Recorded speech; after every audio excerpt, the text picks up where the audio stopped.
there's a difference between knowledge and wisdom. Knowledge is attainment of information. We can all do that. On some level, I can attain and get info. But it's just info on the shelf if I attain it. Wisdom is the application thereof.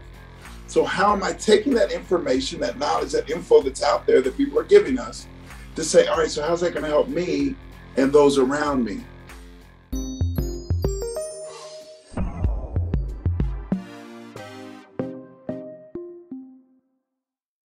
We are. I was just watching some of your interviews earlier. I know we rescheduled this, right? Originally? Dude, I can't. I got some. I don't know if we. Jeez, I have no idea, boss. To be honest with you, I have absolutely no idea. Neither do I, but I think we did. I think we were floating around some dates. Anyway, I looked at your stuff a while ago and then sort of just lost track. And I was watching some of your interviews this morning. The one specifically with you and Coach, just chatting. Just chatting about your role with. That's my favorite interview. Yeah, very cool, man.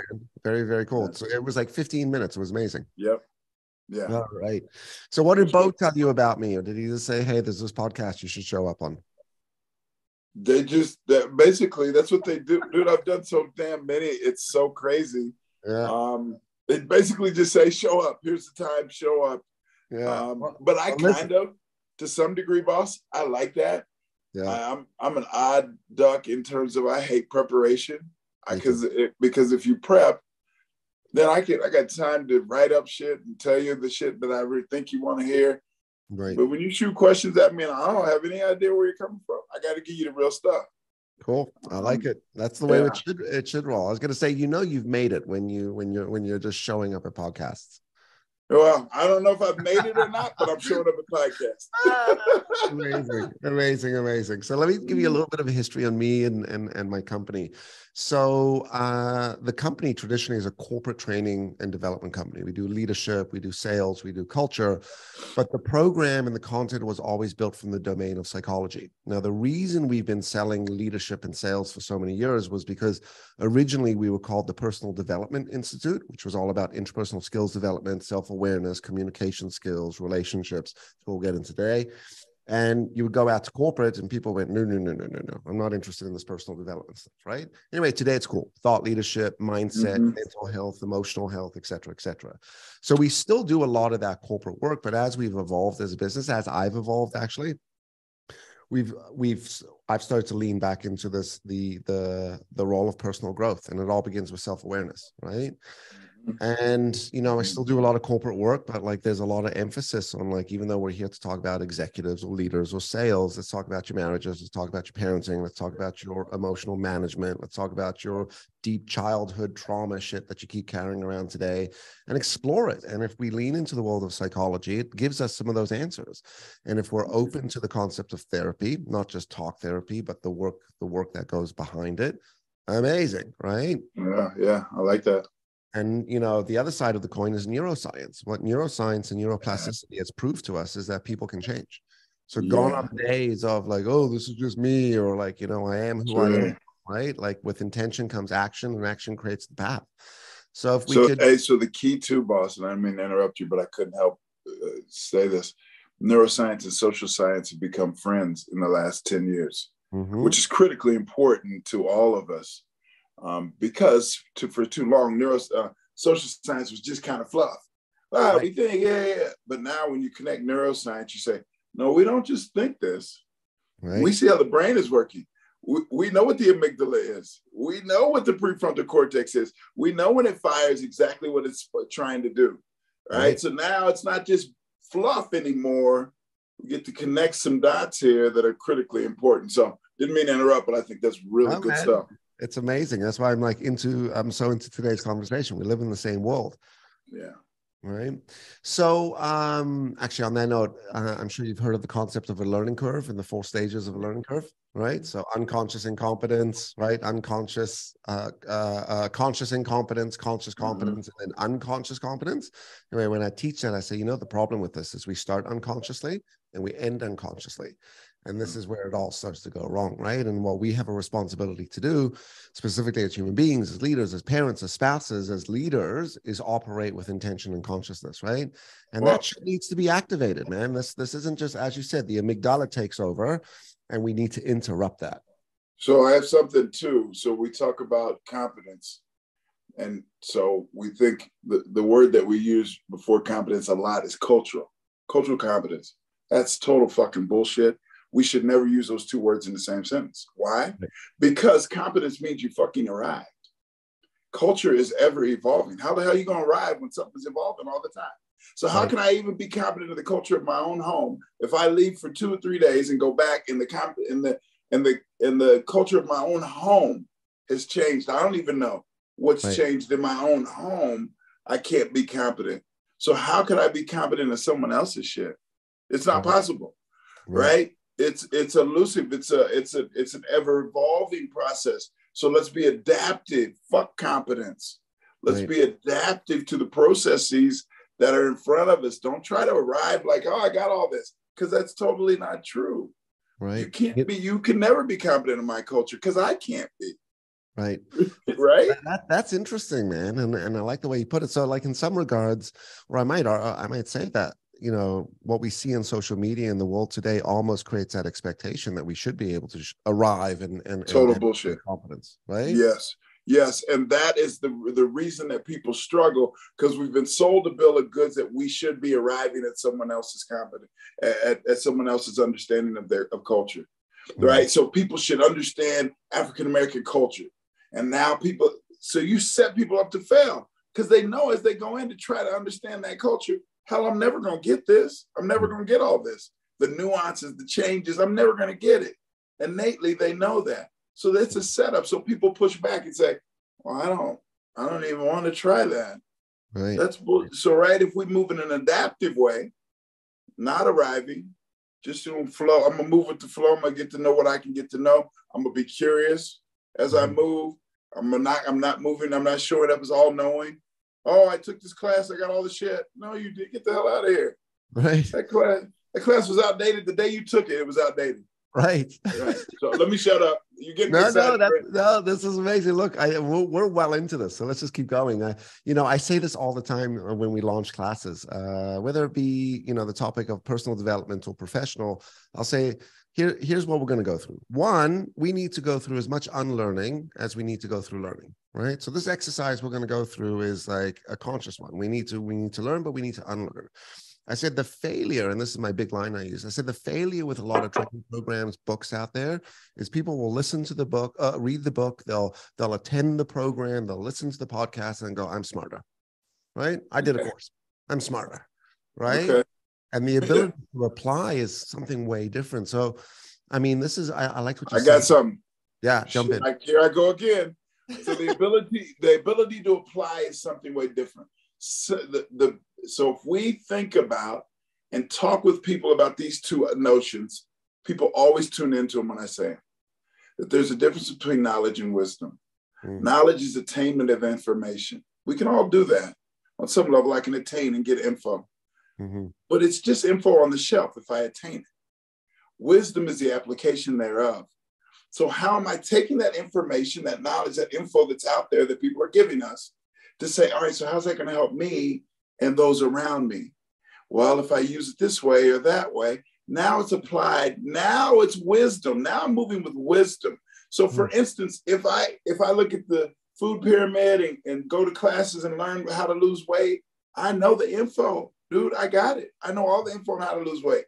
But I still didn't lose the weight. Why? Because I didn't apply it. I'm going to apply it in my life. Right. So once I start to apply it in my life, now it works to the benefit of myself. And what we also realize is if it works to my benefit, then it will benefit my social network. The people that are around me, if I show up better, my social network is better. So if you're in my social network and you show up better and I show up better, all of a sudden, exponentially, our social network got better. I think the struggle that we have is that we try to say, hey, we got to fix the whole world. Yeah, we're going to fail at that, bud. We're going to fail. It's not going to work.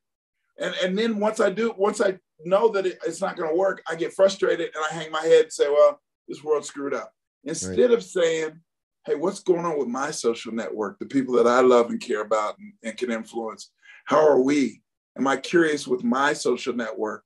Can I ask the people that I love and care about and challenge them? One thing that I do therapeutically is I've learned to ask people for permission to challenge them. Hey, you're right if I push back on you just a little bit on what you said. I've yet to have anyone say no. People can say yes. If you were saying something right now, I said, hey, boss, can I push back on what you just said a little bit? You'd say, sure. Yeah, for sure. Right, now, so on that note, how many times people are just sort of automatic reflexing in that? Yeah, sure, right? Versus, actually moving into this place of openness and responsibility, or is it the actual reflex that gets you to move them into this place of responsibility and objectivity? I like the reflex because what I would say, I say in the book, is I'm seeking opportunity to play in your playground. I want you to invite me in there. So as soon as you say sure, you've invited me into your playground. Right. Now I'm in there, I get to run around. It's your playground. I'm running over to the monkey bars and I'm running. Now you're following me around and I'm following you around. So even in the reflective, sure, yes, come on in process, now you've invited. That invitation to play is now there. Now I get to be curious with you. As soon as I say, can I challenge you? You say yes. You open the gate to the playground. You told me to come in, and now we get to play. And from that curiosity, from that play, we get to evolve. We get to be curious. We get to kind of move things around and ask, why did you put the monkey bars over there? Well, I don't know. Do they work over there? You put them there 25 years ago. So this is akin to my thought process around the value systems that we have. We oftentimes gain our value systems at 6, 7, 9, 10 years old. No one really told us. They were just inputted. They were interjected into our world. No one said, here's your value system, but we learned them. So then we're 56 years old and we're saying, I didn't realize that I even had that value system. I haven't checked that. I haven't been curious about my value system. And 50 years old. For God's sakes, don't you think you should check in and say, does that value system work anymore? I don't even know. Where the heck did I get that? Yeah. I mean, right? So I'm not going to, let me shut up again. There's a few things I want to go back to, but one I actually just want to share. One of the things we teach in communication is something called the rite of passage question. And it's exactly what you just said. Hey, can I challenge you on that one? And when someone says yes, what they've done is they've invited you in. And what we're moving into, if you know anything about Dr. Eric Burns and his model of personality, parent, adult, child. So it says your personality is made up of 3 main ego states. You have the parental ego state, your personality, which is learned behavior, which comes from how we've grown up, role models, actual parents, mentors, leaders. We have a child state to our personality, which is the amygdala. It's the state of feeling. 3 sets of there. We have the free child, which in a lot of regards, as we grow up in the world, that's the thing that is now stressed. Time to be serious, right? You can't be free and creative anymore. We have what is known as the withdrawn child, which is our internalization side to our personality, how we internalize, how we withdraw. It is also our private and reflective side. But what we start to see is this becomes an emotional coping mechanism, right? So when, I'm in the state of fight or flight, or when I'm emotionally threatened, or I'm stressed, or I'm overwhelmed, how do I emotionally cope with it? Comes from, as we know, how I learned how to cope with it as a child. But basically what this side of our personality allows us to do is back off. And then we have something called the angry child. It's my favorite child because that's what I am, right? How I've learned how to emotionally cope is to fight. Now, what sits in the middle of this is something called the adult. And the adult is our intelligent, rational side of our personality. It's the frontal lobe. It's our ability to be aware, to evaluate, to be objective. And one of the ways we know that becomes effective for communication is when I'm communicating with you, right? We talk about a problem, we talk about an issue, we're talking about an idea, we're talking about trying to sort of generate something new. As long as I'm speaking to you in your child ego state, nothing's going to happen, right? In fact, we might argue the most common transaction or the most common way to communicate is parent to child. Someone tells, the other one backs off or reacts or smiles. So one of the things that the rite of passage question does is it activates that adult in you, right? I'm like, hey, look, can we talk about this? Or can I push back on what you just said? Or can I jump in and sort of share another perspective to that? Or, I got some things I want to run through. Here's what they are. When can we get together? What you're doing is you're creating this passage for adult to adult. And hopefully through that type of communication, we're actually getting the other person on the other end operating and thinking in their best self. Because when they're a child, they're simply responding and reacting from the same feelings and perceptions of the past. When they're operating from parents, they're just operating and automatically communicating from the behavior that's been modeled to them. And at no point are we actually thinking. Make sense? Yeah, no, I think, because I haven't heard of this, so I'm very interested to kind of see you kind of move through that. This concept of the free child. I talk about a version of this in my book. At about 10, 12 years old, we're told to stop imaginating, stop being imaginative. It's time to buckle down. Classes are going to start to count in a couple of years. You got to get your grades right. You got to go off to college. Right. I think the sad aspect of it is we very seldom re-engage the free child. We very seldom re-engage, and I think that's a mistake, because this dreamer, this imaginative side really allows us to have something out there to look forward to. Correct. And it's not restricted, right? Adulthood is so restrictive, right? Yeah, shit, got to pay these bills. Hey, you got things to do. So it's connected to the existentialist Jean-Paul Sartre, when he spoke about bad faith, saying that we move it with bad faith. We tell ourselves lie after lie after lie, untruth after untruth after untruth. And if you tell it enough, it becomes your reality. I can't leave this job, pays the bills. I hate the job, but I can't leave it. When you say it, it's not true. You can still leave the job.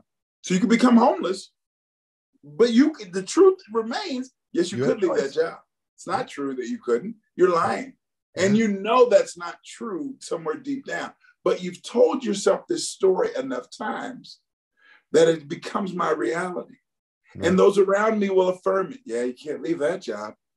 Geez, I mean, those are golden handcuffs. I know you hate it, but it pays your bills and it's got a pension on it. So now not only do I tell myself the lie, but I convince the others around me to affirm the lie. Right. That's sad. Right. That's sad though, boss. People aren't strong enough to go, hold on a second. Whoa, let's challenge that. They go, okay, I guess I believe you. Is it that they're not strong enough, or that they haven't been shown the way? No one talks about a different way though, boss. Correct. If you don't show me a different way, hell, I'm going to take the same route to work every day. If I have no GPS and someone says, here's the way you get to the easiest way, don't have to think about it, here's the route to work. And I take that same route for 20 years, and I don't know if there is another route or not, but this is what I'm used to. Correct. Then is it that I don't want anything different? That's all I know. Hell, I don't know anything different. Right. I'm just going to take this, and I'm not going to challenge myself to say, hey, I'm going to take a left here and just kind of get lost and see what happens. No, we're not going to really do that. Right, but that's the free child, right? The free child says, "Let's go left, and we'll we'll go barreling down the mountain." But I love the free child. I love the free child. I love the way you described it, which is adulthood is restrictive, right? It starts to make things serious. The other thing we talk about with the free child and the spontaneous child is it works both ways. It could work as the dreamer, which can build up the imagination and the ideas and the creativity and the impulsiveness and the risk taking. Like, let's go, like whatever. I'll tell you the story. I just moved my family to Costa Rica on the whim last year. That was like a spontaneous child decision. Best decision we've ever made as a family. We've never been closer. The kids are doing amazing. And there's a whole story behind that. But the spontaneous child also works in the bad way, which is it builds up these mental movies in our head, right? These thrillers, these scary, dramatic, like dark, like, oh my God, this is going to go wrong. And that's it. If I'm not conscious, if I'm not aware, we can go in both directions, right? So have you ever heard about the elephants in the circus? Why the elephant doesn't run away from the circus? No, but I would tell you, I don't have the spontaneous, that scary side of the spontaneous child I do not possess. Right. Which is an amazing, amazing thing. And it's probably something that you've worked and crafted and adapted with. And by the way, the other name for the spontaneous child, free child, is the adaptive child. How cool is that, right? And that's what you were talking Yeah. about before, which is, you know, my ability to show up competent isn't the answer. My ability to show up in an adaptive, fluid, curious, open, receptive way is the thing that's going to build me and allow me to become more successful, This is develop the more. answer. The answer is not fucking complex. We Right. got to stop with the complexity, dude. The answer is not complex. Doesn't mean it's easy. See, complexity and ease, those are mutually, can be mutually exclusive. Just because it is simple doesn't mean it's easy. But let's not make it so complex. Let's simplify it. Right? What's the simple aspect of where we are? How the hell did I get here? Where am I going? It's really simple. Ask ourselves simply, and that's what the book was written. I wrote the book in the most simplistic form I could because I wanted to do what my grandmother told me years ago. Always put information down where the goats can get it. What is that, Granny? Granny, where? Where the goats can get it, down low, where it's accessible to everyone. Where 12-year-old can grab my book and say, man, that makes sense. Right. That makes sense. I'm 12. And a 78-year-old can grab my book and say, I love that. It makes sense. Right. Simple, very simple. Let me shut up. Go ahead. I know you were going somewhere. It's not. They say, they say common sense is not so common, right? I don't believe that there is such thing as common sense. Okay. So what is it? How could there be common sense? We're not all common. We don't have anything in common. We don't have everything in common. So how could there be common sense? Yeah. Your version of common sense and mine is two different things, boss. Correct. You know what I just realized, and it's what you were talking about before, which is we have these things imprinted in us when we're growing up, right? These values that we grow up with, these beliefs that we grow up with, also these sayings, right? Common sense is not so common. Don't rock the boats, and yes, and they almost become this unconscious way of governing ourselves. They're embedding themselves deeply because also, boss, we won't be curious about what that means. Right. What does 3 sheets to the wind mean? Well, it just means you're drunk. No, it actually comes from sailing terms in the 1600s, right? So we don't know that. We just use the term. Right. So I'll give you a notion that's rooted in the African American community. We have a thing called playing the dozens in the African American community that we all know. If I say it to another Black person, playing the dozens, they know exactly what it means. It means joking around or kind of coming at one another. Yeah. Then I ask people, do you know what that means? No, it just means that we joke around with each other. I said, no, the root of it is this. Back in slavery, they would have the biggest slaves lay with one another to have sex, to have children, even if they were related. They wanted them to have sex because they wanted to breed the biggest slaves. So you could imagine interbreeding, it's going to produce some kids that have struggle. So they would sell those kids in a lot of 12. For the price of one slave, they would sell those 12 kids that were not their mental capacity was slight. Right. They would sell them in a lot of 12. So even the phrases that we use have roots that we don't have any idea about. None. Right. We just use them. And we're 100%. Continuing that's call it trauma, right? Yes, that's right. Yeah. Yes. So I want to come back to the elephant because you'll like this and I want to share because it's a story you could use. So back in the day, you would go to the circus, the bad ones with the elephants and the lions and stuff like that. We don't have them anymore, but you would say, if you've ever been on a safari, if you've ever seen an elephant in its environment, they are incredibly powerful creatures. And they're sentient beings. They're intelligent. They have a frontal lobe, right? Great memories. Great memories, and they've been shown to know this. And you ask yourself, why doesn't the elephant run away from the circus? And they say, well, they tie the elephant up with a little rope around its leg and they put a peg in the ground. You say, fuck, the elephant should be able to sneeze and walk away. But when the elephant is first brought to the circus, it's conditioned, right? It's got a giant chain and a big peg, and it's punished and it's injured when it tries to pull. So as the elephant grows up, it grows up with the perception of the rope around its leg, it's unable to pull it out. And you see these 50-year-old elephants, even maybe younger, massive creatures. But if you ask them, can they pull out the chain? Can they pull out the rope? The quick answer is no. And this is an intelligent creature like human beings are. And that's what you're talking about before, which is like we get these values instilled in us. Hey, so sorry to interrupt, and thank you for listening. I hope you're enjoying the show. If you like today's episode and you want to learn more about some of our programs, like the Better Leader program that can change your life, go ahead and click the link below. So let me ask you this question. I wake up one day, I'm an adult, I go, boof, hold on a second. All of this stuff should be challenged, or maybe I shouldn't be believing this. What are some of the exercises I can go through successfully to start to lean in, to become more aware, to emotionally deal with this stuff? How do we go through this stuff? Yeah, I think one of the things that we must begin to do is start with an awareness of self. I think that we should always build from awareness of self and then awareness from self in the context of other. But you don't go there first. You go first to say, all right, so who am I? Where am I? So one thing that we must do is get in the mirror of our lives, right? And we avoid the mirror. Why? Because the man or woman in the mirror knows all secrets. Everything about us is known by that man or woman in the mirror. So we'll avoid that mirror. Why would I want to stand in the mirror where that person knows I've been bullshitting everyone else? He or she's the only one that knows that I bullshitted everyone else. So why would I want to sit there with that person? So we avoid them year in and year out. And then we get older and we just never take the time to do it. So I submit that we should find the mirror of our lives, and literally the mirror, and get to know who we are. I ask people the question in the book. I don't know if you've read it or parts of it, but one of the most important questions is, who knows you best? Who would you say knows you best in your life? Who would you say? Myself. Yeah. You're a different cat. Our spouse or our best friend. Yes. That's why I say most people will probably say spouse. That's what most people do. 90+% of the people that I ask this question, I ask a ton of people this question. 90+% say, well, my husband or my friend or my whatever.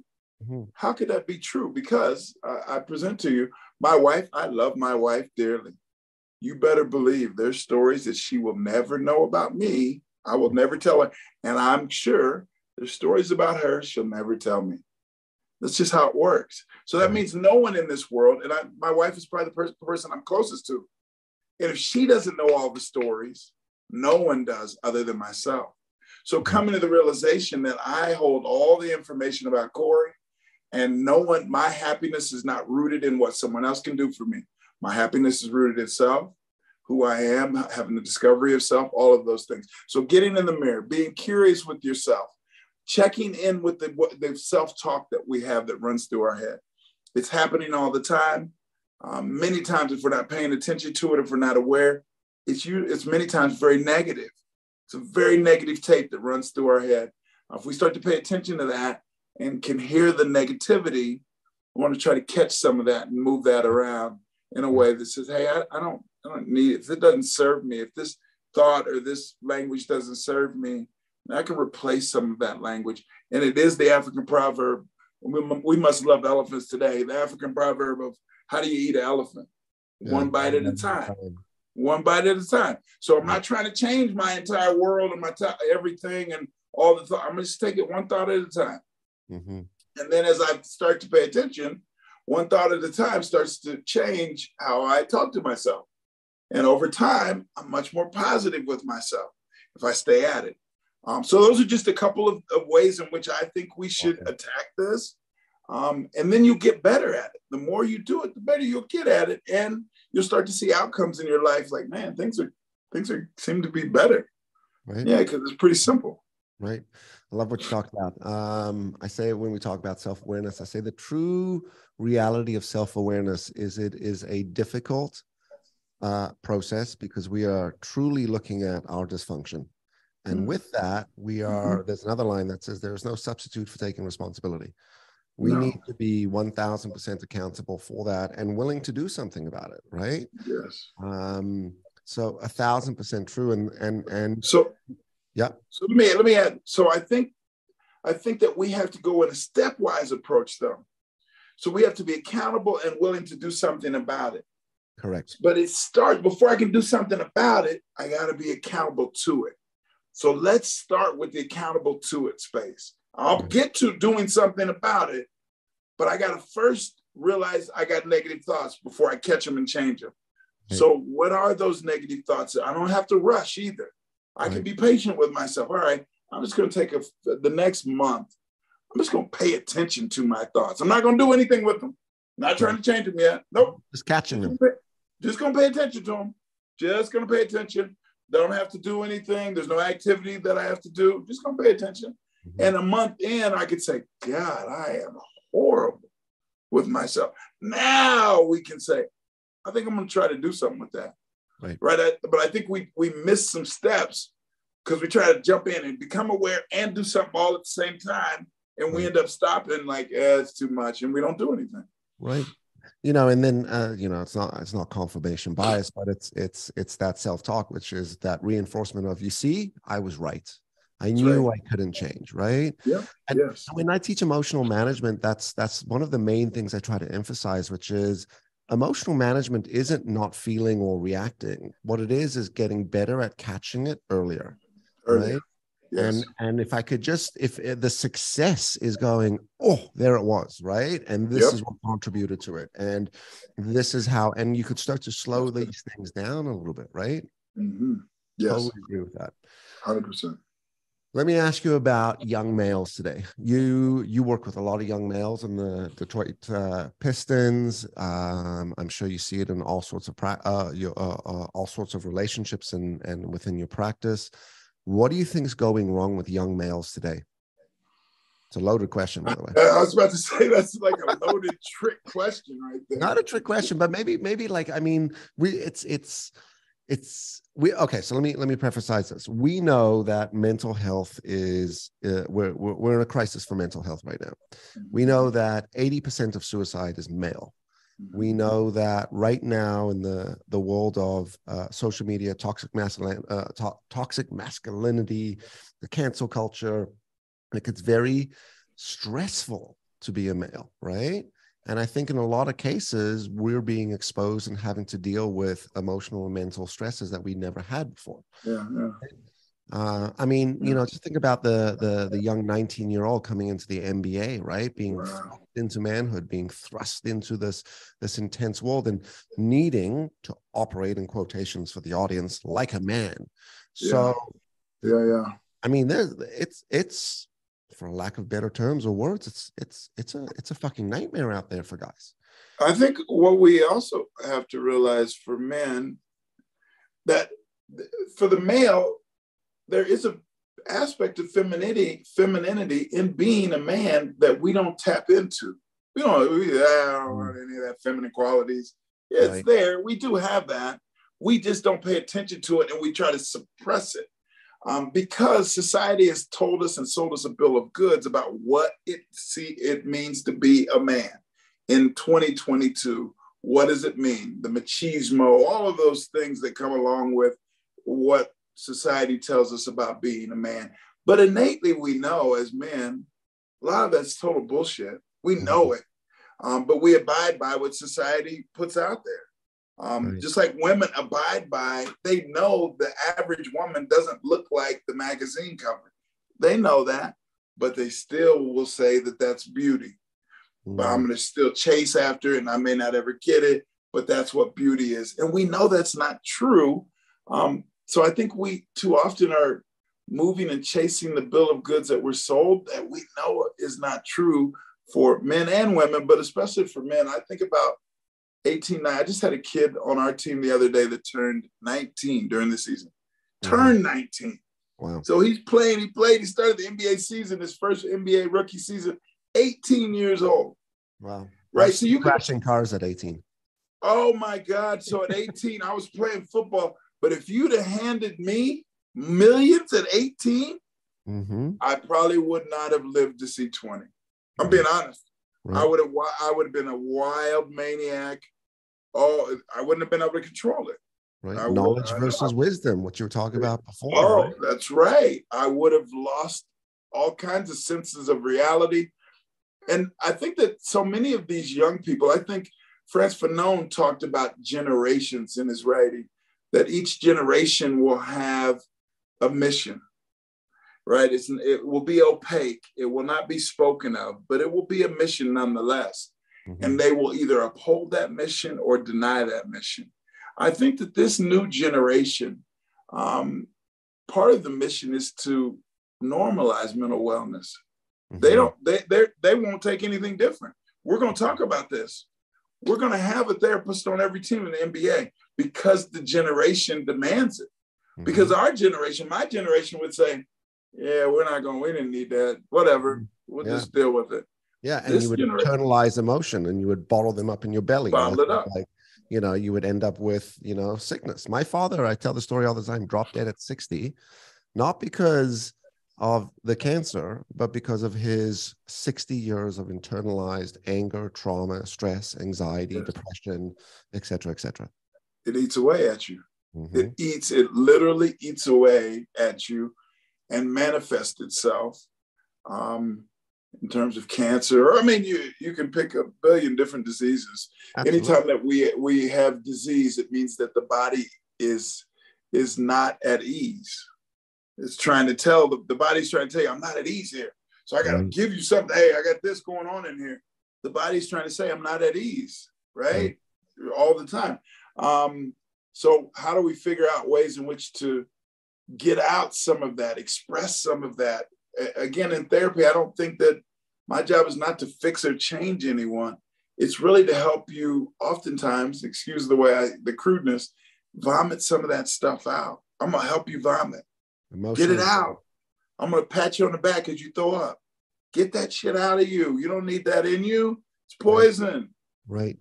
But I think too often, to the point of your father, we were taught how to hold it down and not throw it up.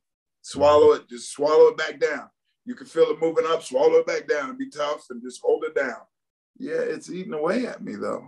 Right. And I think that this younger generation is working in a way to normalize things so they may not have to do that. Yeah, I think there's a lot of work ahead and there's a big responsibility for this younger generation with that being said. And I 1000% agree. I learned the term emotionally vomiting from my ex-partner who was a clinical psychologist and taught me the concept of debriefing or the process of debriefing, right? Which is, you have a trained therapist like yourself in front of them, which is helping you walk through that story and gain psychological mastery of it, normalize that sort of, experience and help them restore into something higher. Yes. And it's so important. And it begins with the ability to listen. In a lot of cases, we're screaming to be heard. And 9 out of 10 times we're doing it with the wrong people. And I remind people all the time, one of the greatest things you can do sometimes isn't start to problem solve and, minimize, but just shut up. All right. Because people will tell you exactly what to do when the time is right. Yeah. I think that one of the things that I talk a lot about in terms of being a therapist, we talk about therapists being healers. I like the idea of that, maybe because I'm a therapist. I don't know how true it can really be if the notion of healing is rooted in the fact that healing must come from within. Everything else is treatment. Right. That my job is treatment work that may facilitate your healing. But if I'm with you, I'm a metaphorical therapist. Right. The best metaphor I can give for this phrase that I just said, the differentiation between treatment and healing, is if you cut your arm wide open, big gash in your arm, you're going to go to the doctor. What are they going to do? They're going to say, oh, boy, that's bad. They're going to clean it out. They're going to put an ointment in, sew it up, put a bandage on it. But then your body goes about healing it. Right. So all they did was treat it. Right. Your body will heal it. It will scar it over, all of those things. Yeah. Come on, give me something. I like what you're saying. I'm actually going to say it's two sides of a different coin. So the healer is yourself, right? Which without the healer, the body can't heal. So in order for the body to heal, you need the guider. You need the person like yourself or in the situation to guide the body to do the right things, right? And in absence of guiding that body and guiding that emotion on conducting, like think about a conductor, right? The music doesn't happen without the direction and the instruction of what to do. Coding, same thing. I got to code this thing in order to tell for the process to be followed with the machine to do what it is. And in absence of one, we don't have the other. And it's like coach versus coachee. It's a 50-50 relationship. And if I do my 50% and you do your 50%, we get 100% of the effective outcome. Yeah, no, I think that's, to some degree, I think we're saying a very similar thing. I do not believe that process of treatment is healing. I don't. I think that the healing has to occur from within. I don't think anyone from outside an individual, outside of a community, can heal it. Outside of your religion, you can't go in. The Catholic religion's got struggles. No one from the outside can heal that religion. Can't do it. You got to be part of that and in the midst of that to be a healer in that religion. No one can heal me. So you can give me great stuff, dog. You can talk about really good stuff and it can be helpful. But then I got to walk away and do the healing on me. I have to do it. You have to do the walking, yeah. I have to do the walking and the true aspect of the healing. You can talk through things. You can do psychoeducation. You can give me aha moments. All of those things. I can say, man, I never thought of that. Damn. But that wasn't healing. That was treatment, which is very important and very deep. But I then have to take that and ingest that and do my own healing. I got to heal it, right? I don't think that, I think that's the way I see it. I think there's a differentiation. I like that, man. I the way you described it, I agree. Maybe we'll change your name from healer to light worker. Yeah, I like that too. But you know what though? The process of treatment is facilitating healing. It's a facilitation of healing. It's not healing in and of itself, but it facilitates, because the body would really struggle to heal the wound if you left it wide open. Stuff is getting in there. It's getting worse. It's getting gooey. I didn't get the treatment. Man, the body gonna struggle. Can it get it done? Yeah, probably. But it's gonna have to work 10 times harder to heal that if no one does any treatment on it. Right. It's gonna really be a tough move. So good. I like that. I went into left field. No, you didn't go into left field. You went straight down the line, my friend. That's amazing. So I'm curious. So we were just talking about, young males. You had the NBA 18-year-old turned 19. What are some of the things you're hearing from these players in regard to the stresses they're going through in life? Like, what are their challenges? What are the common things that you're helping them work through? Maybe what are some of the wounds you're trying to help them heal so they can be their best selves? Yeah, I think so. A lot of these young cats, 80+% from whom of which are African-American. So being born in America and having the pigmentation I have, you enter the world with trauma. You enter it holding a version of trauma. You're going to deal with some things that others may not have to struggle with. So they're dealing with that. They're working through that. I talk a lot about that. Not trying to force that thought process, but if they show up with struggles that seem to be rooted in that process, we talk about that. Anxiety is something that I don't think it's unique to NBA players, but they struggle with it just like a lot of people. Anxiety is, especially since COVID, the isolation that COVID called for is a breeding ground for anxiety. Anxiety wants you to isolate. Well, if it isolate, it will breed itself in isolation. Boy, it wants you to draw away from everybody, get in the corner by yourself, and it will breed itself. So I think that not only are they dealing with that anxiety, I think it's multiplied itself through the isolation of COVID. And they're just dealing with the everyday struggles that everyone else is dealing with the layer of, now we drop $36 million a season on you. Let me give you $36 million every season. Next season, here's $36 million for this season. I'll see you next year. I'll give you $36 million more. And I'll do that for the next 5 years. So there's struggle that comes with, and now everybody wants to tap in. Right. Everyone wants a piece. Third, fourth cousins that I never met are showing up. You know that my mom and your mom went to school back in the huh? I don't know. But if I didn't have this money, I'd never meet you. Right. But now all of a sudden you want to show up and befriend me, because that's what happens with these guys a lot. People try to befriend them and they're not quick to ask for money, I want to befriend you and take some time. I'm going to be patient. Right. I want you to see me as someone that really cares about you. It may take me a year. In my mind, it took a year to get it where I need to get. Now I ask for the 1.2. Right. Hey, I got something going on here, man. $1 million I know you got. I'll pay it back to you. These guys got to decipher through all of that. Right. There's tons of struggles. I like to say that my work is about being an uncle to the players. I'm an uncle. Right. Relationally, who happens to have some psychological chops. And I'm with them. I travel with them. I'm in Denver right now. We're playing the Nuggets tonight. I travel with the team. I'm always around. And I absolutely love it. Amazing. I might say that, the team success, you're an integral part of that, right? Because, the mind gives up before the body does. And these players, and I love the way you described it earlier. Instead of mental health, you said mental wellness. And I think that there's a big difference between that, right?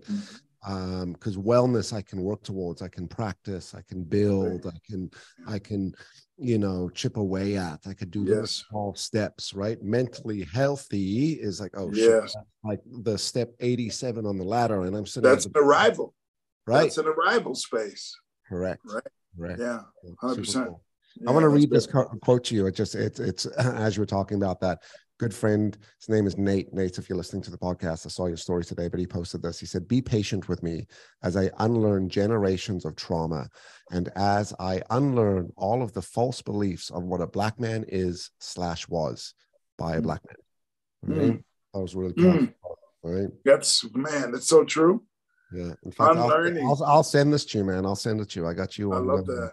I got you on social. That process of unlearning is a beast, dude.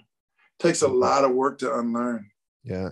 And I think, to the audience, one of the things that I think become important, just in case we haven't emphasized it, and, in your position and the work that you're doing with the Detroit Pistons, I can't speak today, and your practice in the family therapy, we need to reach out for help.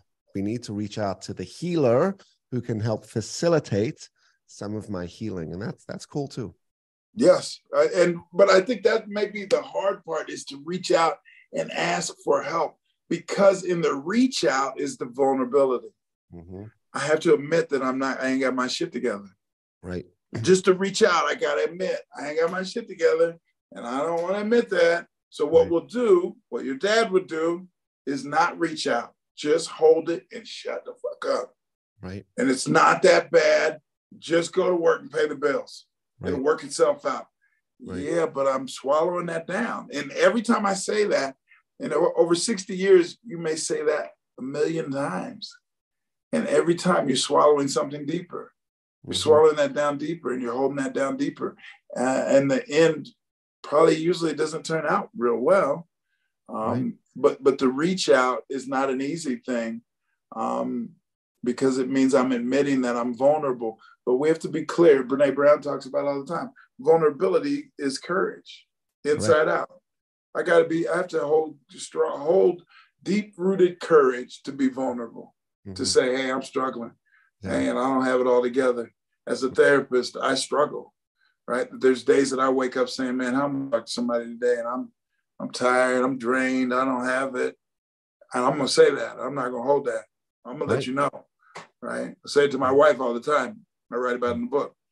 Hey, sometimes I can't talk to you today, baby, and I love you, but I don't have time, I have the energy to have that conversation and carry that. I just don't have it. And I'll have it tomorrow. But if you call me, I'm not picking up. Right. And that don't mean I don't love you. And my wife now understands that it's not me just being negative. He needs a space. We call it a Corey day.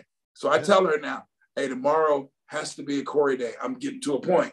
She knows and understands it. Now, not only does she understand it, but she'll let my social network know, hey, let's be supportive of Corey. He's struggling right now. Let's give him a day. Don't leave him alone. Let him have his space. And it helps me. Right. They're very, very lucky. I think in a lot of cases, spouses and friends, they mess it up for us because, yes, it's difficult reaching out for help and the vulnerability, and it really sort of takes a lot for me. But let's say I do that and I reach out to whoever, and they just happen to be a dumb shit, and they don't realize, they're unaware. And I'm like, I'm having a little bit of a rough time. I'll never forget the story. going through a very rough patch in business. And I got on the phone. My buddy's like, "How you doing?" I'm like, "Man, I'm really, really struggling right now. I'm struggling.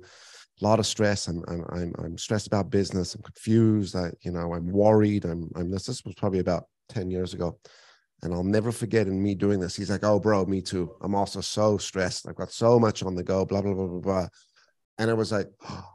And now all of a sudden, and this is also like my relationship with some people, because I am the coach and I am this trainer that like people sort of slip into these roles.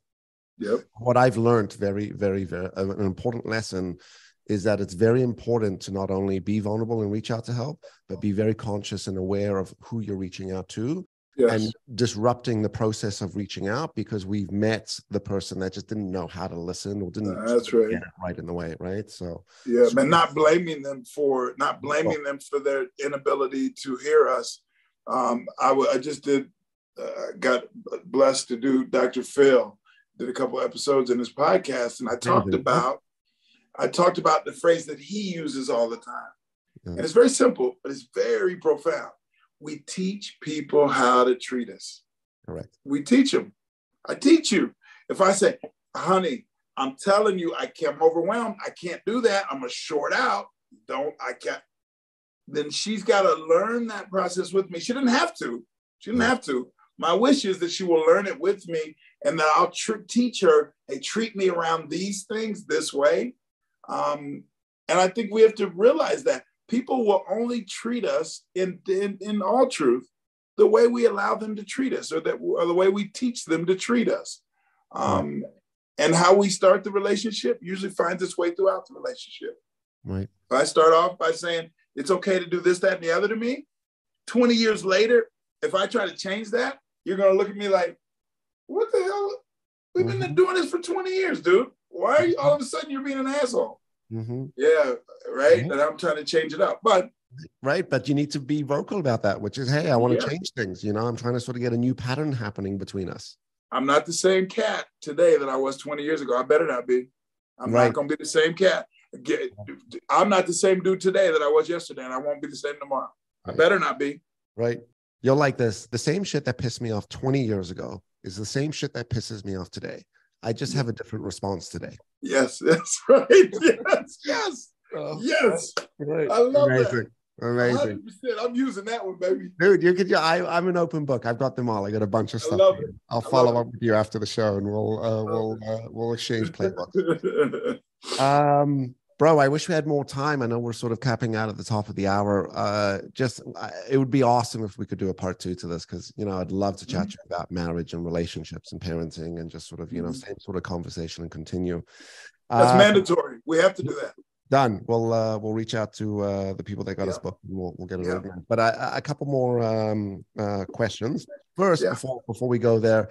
Drop to the audience. How could the audience get in touch with you? Your website, tell us about your book and where they can get that. So the name of the book is How Am I Doing? 40 Conversations to Have with Yourself. You can catch it, anywhere that books are sold. Barnes & Noble, Amazon. You can go to my website, Dr. Corey Yeager, COREYYEAGER. You can find me on Instagram, Facebook, TikTok, all the social media platforms. Just Google it, How Am I Doing? You'll find it. That's good enough. Amazing. And of course, in the show notes and all the posts that we'll do, we'll make sure we got all your links and easy access to you. Beautiful. Dr. Corey Yeager, you are the man. I really enjoyed today's conversation, to the point we just started flowing, and it was just like, chat. And I think we covered some important things, which is amazing. At the end of the show, we come to the better human question, which is, what do you think we could all do to be better humans tomorrow? What could we do to be better humans tomorrow? We could work on ourselves. Get to know who the hell we are. Because I think if you know yourself just a little better, you'll show up in the world just a little better.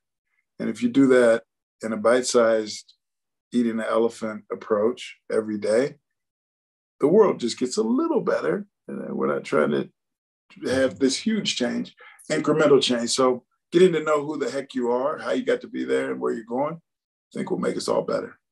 Awesome. And I always add to that, which is like, if we're going to take these small little steps, the key is to take the step. Sometimes we don't always know what the path is. It's the steps that are going to start to create that path. 100%. Amazing, amazing. All right, to the audience, you have got to go follow Dr. Corey Yeager.